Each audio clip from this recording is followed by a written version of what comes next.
প্রিয় নাজরিন, হাদিসে বর্ণিত হয়েছে যে আল্লাহ তাআলা 3 ধরনের মানুষের ফরিয়াদ বা অভিযোগ শুনেন না, অর্থাৎ তাদের দোয়া কবুল হয় না।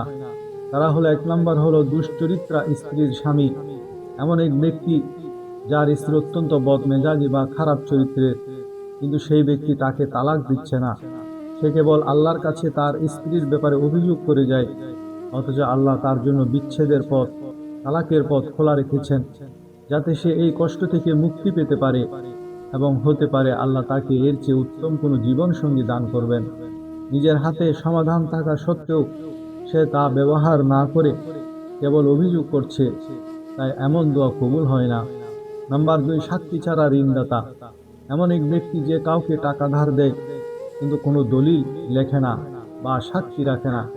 পরে যখন ঋণ গ্রহীতা টাকা ফেরত দিতে স্বীকার করে, তখন সেই পাওনাদার আল্লাহর কাছে কান্নাকাটি বা দোয়া করে। আল্লাহ বলেন, আমি তো তোমাদের নির্দেশ দিয়েছিলাম লেনদেনের কথা লিখে রাখতে এবং সাক্ষী রাখতে।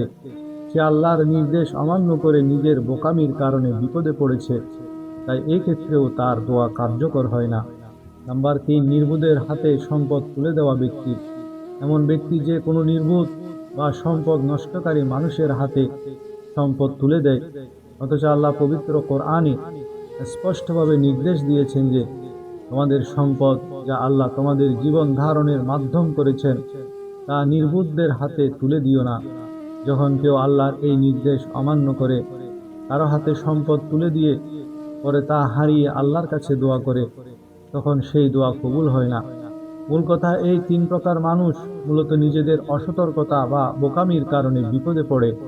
আল্লাহ মানুষকে বুদ্ধি দিয়েছেন এবং সঠিক পথ বাতলে দিয়েছেন, তাই সেই নিয়ম না মেনে বিপদে পড়লে কেবল কান্নাকাটি করে কোনো লাভ হয় না।